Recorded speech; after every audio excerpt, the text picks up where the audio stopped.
Welcome back to Tech, Tesla, and Trends. Tonight we're going to also discuss Phase 2. I was thinking about that as well.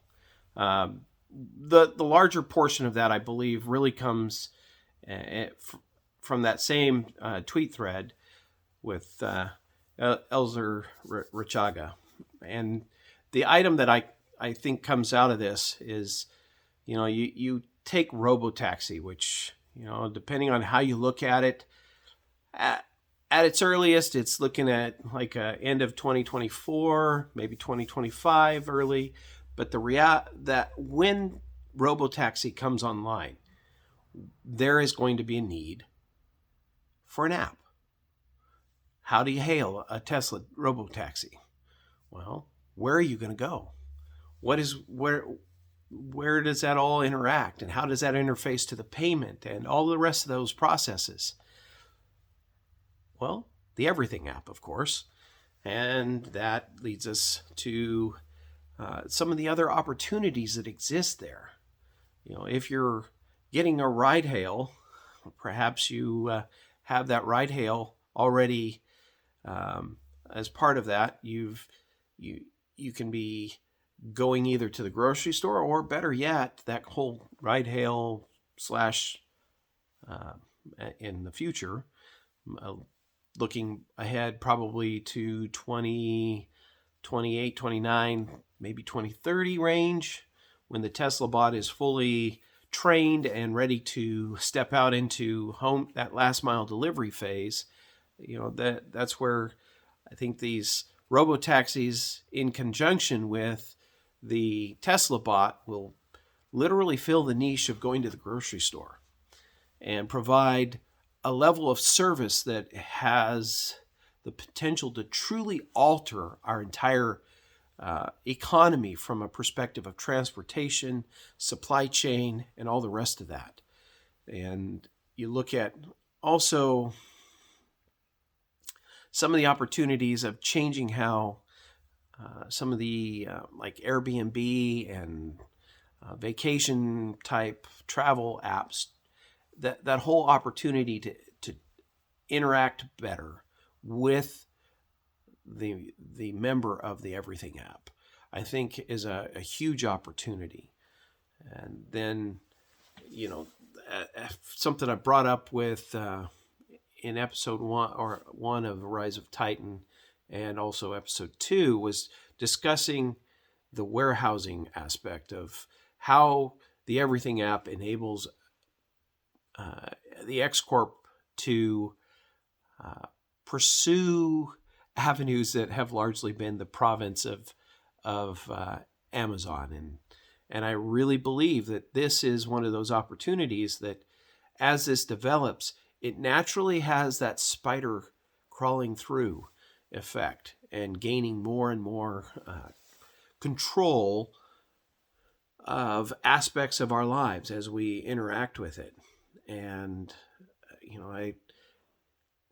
I believe in the hands of Elon that it has the potential to move very quickly in that fashion, or in that direction, because of I think it was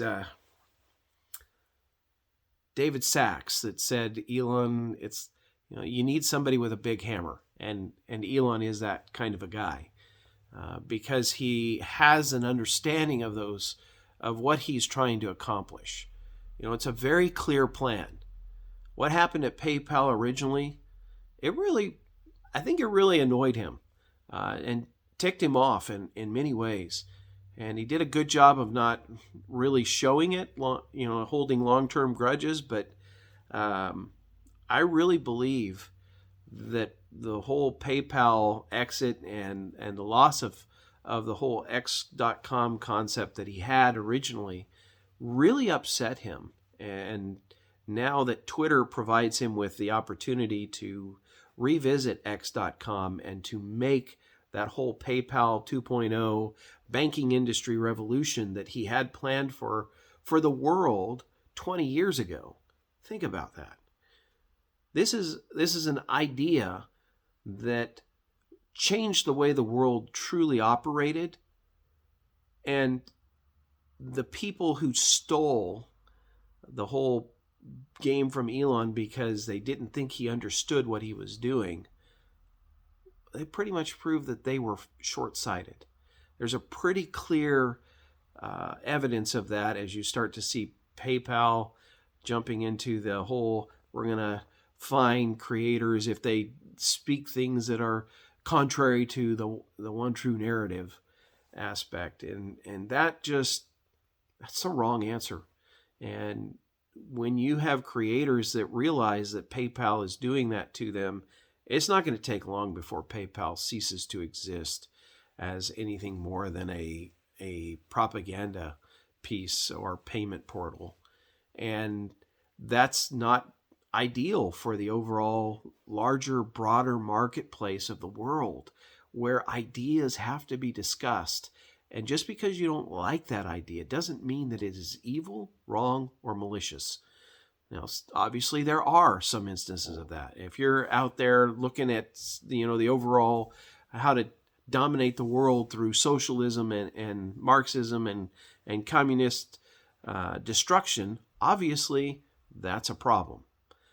Because everywhere that communism has ever been implemented, it has destroyed the economy that was surrounded or involved in it.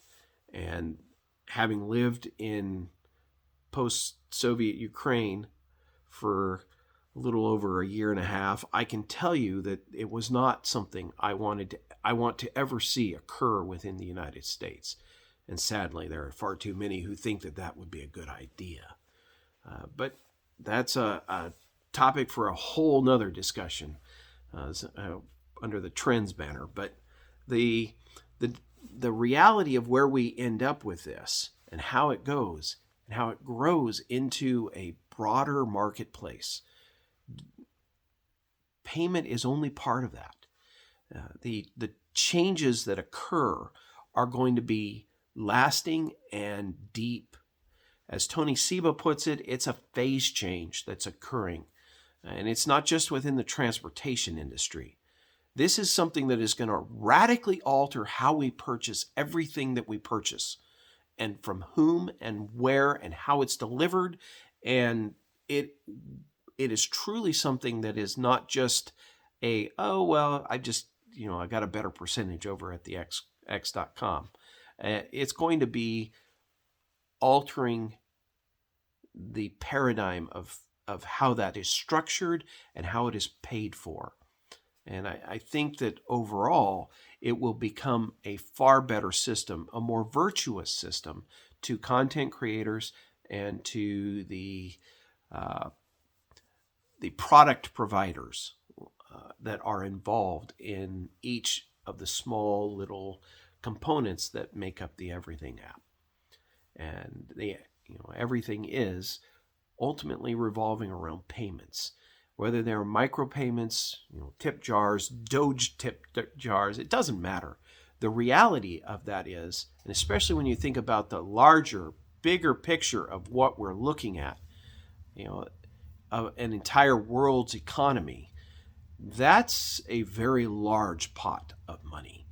And when you factor in the economy size that can be generated with TeslaBot, I believe that the Everything app has a much broader impact upon our society than we are currently even thinking about as a people. And that's not just in the United States. This is truly something that alters the economy of the world. And if we are paying attention, it will ultimately alter the economy of our solar system.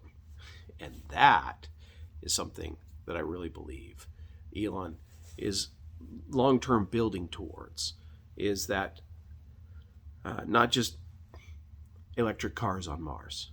This is truly something he is building, a bigger, more safer basket, so to speak, to put humanity into, because it is something he loves. And many people do not understand that love of humanity, that philanthropy, philanthropy that Elon is exhibiting here. There is There's charity, and then there's philanthropy.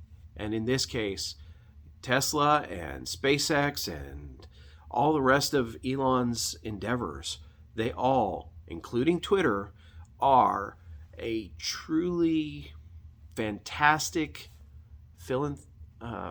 philanthropic endeavor. It is designed and geared to bring about a phase change to the world, not just a small, we're just migrating to a new platform. This is truly just shifting, and shifting it either a third or maybe more, depending on what you're looking at and how you're looking at it. There's definitely 10x changes that are occurring within multiple cost curves, as Tony Seba has explained in countless of his videos and books. This, again, if you have not taken the time to learn about the changes that Tony Seba is talking about, Google Tony Seba and watch his videos. I guarantee you it will change the way you're understanding what's occurring. EV adoption rate, those that think that they're going to be producing cars in the 2030s, ICE engine cars in the 2030s, they're smoking crack. That's a base reality. They are not going to be. By the time 2030 rolls around, there will be no brand new ICE engine cars that are being manufactured for the vast majority of the world. You may have like a 5 or 10% left, but it's more than likely not going to be the case. It will pretty much be all new vehicles are EV. From a fleet perspective now, today, it makes sense. That's one of the items that in one of Tony Seba's last videos he was discussing, is that it's a done deal. So recognizing this phase change event in our lives and how the Everything app plugs into that and how it changes the world around us is really, it's something we have to think about, understand, and internalize if we're going to prepare ourselves for operating in this new economy that is evolving in front of our face. And if some of us are going to choose to stick our head in the sand and pretend that nothing's happening. That would not be what I would suggest, but to each their own. Every generation has their own way of coping with it. You're going to have to deal with the reality that is staring us in the face, and it's coming. So for now, have a good night, and we'll talk to you a little bit later.